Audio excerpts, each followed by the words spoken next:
Dans son Magnificat, la Vierge Marie dit que Dieu se penche.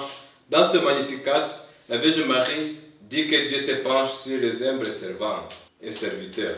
Dans son Magnificat, Marie, comme le peuple d'Israël, exprime de manière insurpassable la joie d'être regardée et aimée par son Seigneur. Elle sait qu'elle a obtenu de Dieu une merveille qui dépasse tout l'entendement humain. Mettre au monde le Fils de Dieu, sauveur de l'humanité. Son cœur déborde de joie en se souvenant de ce que Dieu lui a fait, en faisant mémoire de la modestie de sa personne, sa condition de pauvreté, d'humilité, peu importe les difficultés liées à son engagement au service du mystère de la rédemption. L'action de grâce de Marie se fonde sur son oui à l'Annonciation plutôt que sur l'éloge de sa cousine liée à l'accomplissement de la promesse de Dieu.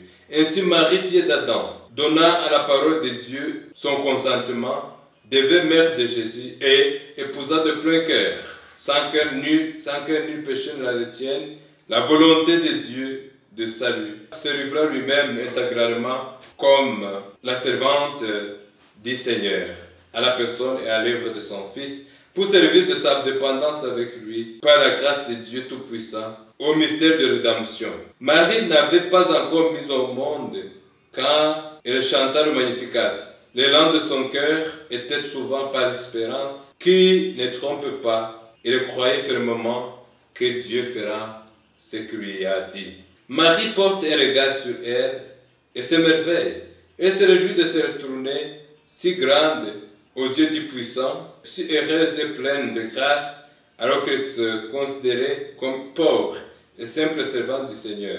Elle est surprise par le fait que le Très-Haut l'attire de ses modestes conditions pour la placer au-dessus de toute créature. Elle qui n'était qu'une jeune fille, peu instruite et inconnue, une jeune fille peu instruite et inconnue. Mais Dieu a posé son regard sur elle et son élection, toutes les femmes prouvent à suffisance et son élection que Dieu s'est réellement penché sur elle. Désormais, tous les âges la diront bienheureuse. Confère Luc 1, 48. Après avoir entendu les éloges venant de la part de sa cousine Élisabeth, la Vierge Marie s'est profondément rendu compte que les paroles de la Bible parlent bien et bien d'elle et se rendit grâce à Dieu pour les merveilles promises qui ne s'étaient pas encore réalisées, qu'elle croyait comme gage de l'accomplissement de ce qui lui a été dit de la part de l'ange. Elle était animée par une forte espérance à la fidélité du Seigneur. Une telle espérance devrait aussi caractériser toute femme et tout homme désireux de voir les promesses de Dieu s'accomplir dans sa vie. Le trésor du bonheur dans l'église au fond du cœur de Marie est lié à la bénédiction prononcée par sa cousine Élisabeth. Celle-ci lui révèle à quel point elle est éminemment bénie par toutes les femmes de l'époque qui attendaient l'accomplissement de la promesse de Dieu de leur donner le Messie. Marie se sent désormais bénie, aimée et bienheureuse grâce à la foi qu'elle a eue en Dieu, son Sauveur. Son humilité reste profonde et fascinante car rien de visible ne s'affichait sur elle pour laisser percevoir le fait qu'elle sera la mère du Sauveur. C'est pourquoi Sainte Thérèse de Lisieux insiste sur l'aspect ordinaire, simple et imitable de la Vierge Marie. Elle dit dans son poème, elle parle ainsi d'Élie que je l'aime. Elle parle ainsi d'elle que je l'aime, la Vierge Marie, que j'aurais donc bien voulu être prêtre pour prêcher sur elle. Oh, la montre inabordable, il faut la montrer imitable. Elle est plus mère que reine des apôtres. J'ai entendu dire qu'à cause de ses prérogatives, elle éclipse tous les saints, comme le soleil en se lever fait disparaître les étoiles. Moi, je pense tout le contraire. Je crois qu'elle augmentera de beaucoup la splendeur des élus. La Vierge Marie, comme il me semble que sa vie était simple, elle est véritablement le modèle le plus imitable de la sainteté. Marie est bien celle qui, dans l'excès de joie, ne fait qu'exalter son Seigneur. Oui, comme toi, ô Éternel, parmi les dieux, qui est comme toi, glorieux et sainteté. Mais bien celle qui, dans l'excès de joie, ne fait qu'exalter son Seigneur, qui est comme toi, Éternel, parmi les dieux, qui est comme toi, glorieux en sainteté, craignant en louange, faisant des merveilles. Exode chapitre 15, verset 11. Rien ne pouvait l'empêcher de jubiler, d'autant plus que Dieu s'est penché sur elle et l'a choisi pour être la mère de son Fils unique. C'est une merveille sans pareille que de donner au monde un tel sauveur. Pour elle, le salut que Dieu accorde au monde par son entremise est motif par excellence d'action de grâce. Elle est totalement convaincue que Dieu fait des merveilles sans nombre et proclame sa force parmi les hommes. Il suffit en effet de regarder autour de nous pour admirer les œuvres grandioses qui manifestent sa puissance et sa majesté. Nous avons mille et une raisons de nous tourner vers Dieu pour exprimer notre reconnaissance et notre gratitude pour ses bienfaits. La vie qui nous donne grâce, la grâce de la foi qui nous vient de lui, la famille, les amis, les connaissances sont autant de preuves incontestables de sa bienveillance et de son amour sans limite.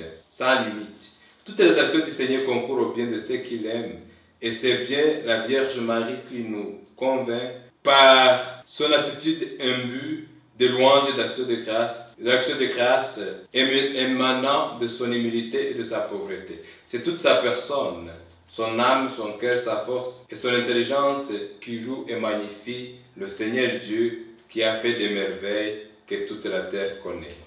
Le Seigneur a fait pour moi des merveilles, c'est son nom, dit-elle.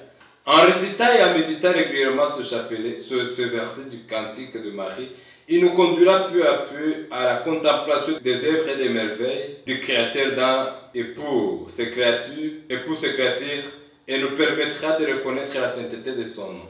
Quand l'on entonne le Magnificat, on fait sienne les paroles propres de Marie qui ont traversé les millénaires et continueront à être source d'inspiration et de piété pour tant d'hommes et de femmes de toutes les générations. En parlant de la grâce de Marie, saint Thomas d'Aquin reprend ce qui est de la sagesse dans les textes de la liturgie appliquée à la Vierge Marie. Elle est esprit intelligent, saint, agile, pénétrant, sans suivre. Il pénètre tout grâce à sa pureté. Elle est un souffle de la puissance divine et un reflet de la lumière éternelle. Elle est plus belle que le soleil. Marie est vénérée et admirée par l'ange Gabriel. En parlant de la grâce de Marie, saint Thomas d'Aquin reprend ce qui est de la sagesse dans le texte que la liturgie applique à la Vierge Marie. Elle est esprit intelligent, saint, agile, pénétrant sans huile.